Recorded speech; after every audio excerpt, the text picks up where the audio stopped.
10 ساڵ تێپەڕ دەبێت بەسەر ڕاگواستن و کۆمەڵکوژی ئێزیدیەکان کە بەپێی ئاماری نووسینگەی ڕزگارکردنی ئێزیدیەکان زیاتر لە 6,400 ئێزیدی کەوتونەتە دەستی داعش. تا ئێستاش 2596 کەسیان بێسەر و شوێن و 243 کەسیشان لە گۆڕی بە کۆمەڵدا دۆزراونەتەوە. اتفاقی بینە بەغدای و ئەربیل تەفاهمەکێ بکەن ئەو خەڵکێ مەبزەبڕن. میری ئێزیدیەکانیش تایبەت بە پەیام دەدوێت و دەڵێت ماوەی 10 ساڵە داوا لە حکوومەتی هەرێم دەکەین بەڵکو لێک تێگەیشتن ئەنجام بدەن بۆ گەڕانەوەی 10,000 ئاوارەی ئێزیدی کە لە زێدی خۆیان دابڕاون.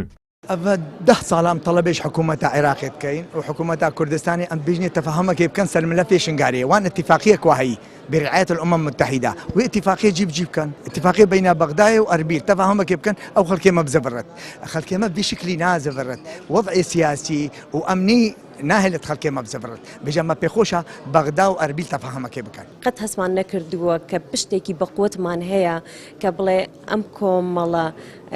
مروفانا أم عينة بفينا بنزيق ببنوليان قد هسمان بو بشتنا كردوا بويش همو جارك بدرجيك ازديكان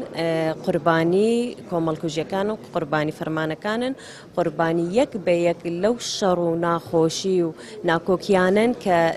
لمولاتا رؤيا مثلا كوي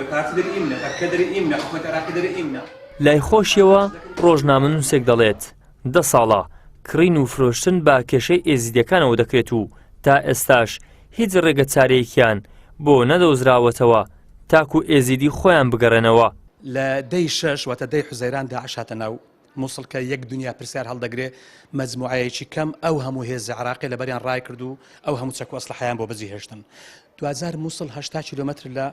لە شنگال دوورە 84,000 کەسی تێدا بوو شنگال هێزێکی پێشمەرگەی زۆری تێدا بوو پارەیەکی زۆر لە بانک هەبوو زەحمەت نەبی ئەو هێزە بە چاوتروکانێک دوای ئەخرسەند لە دەی 6 داعش هات لە 3/8 شنگال گیرە ئەو هێزە لە شوێیە چی بەسەر هات ئەو هەم پارەی بانقەکە چی بەسەر هات ئایا بۆ ئەو خەڵکیان بەرگریان لەو خەڵکەی نەکرد و ئێستا بۆ لێ ناگەڕن خەڵک بگەڕێتەوە خۆ ئەوە هەمووی پرسیارە بەڕاستی لای خەڵک بۆیە بەڕاستی ئێستا ئەوەی کە بەسەر کورت هاتیە بەڵێ داعش کردی بەڵام چێ ئێستا لێ ناگەڕەکە خەڵک بگەڕێتەوە ناو شنگال و خەڵک بۆچی ئێستاکە ناتوانێت بگەڕێتەوە ناو شنگال و بۆچی مزگەوتەکان ناو شنگال ساناکەنەوە بۆ مسلمانەکان ناتوان بگەڕێنەوە. مانگی 8 ساڵی 2014 لە میانی هێرش بۆ سەر پارێزگای نینەوە ڕێکخراوی داعش هێرشی کردە سەر قەزای شنگال لە خۆرئاوای ئەو پارێزگایە و ئەو کارەساتەی لێکەوتەوە کە دیار و ئاشکرایە. لەو کاتەشەوە چەندین جار بانگەوازی لێکۆڵینەوە لە پرسی بەدەستەوەدانی شنگال و ئێزیدیەکان کراوە بەڵام ساڵانە بە مەراسیم و وتە و یادکردنەوە پرس و داخوازیە بنەڕەتیەکە پشتگوێ دەخرێت. ئیدریس محەممەد کەناڵی ئاسمانی پەیام هەولێر.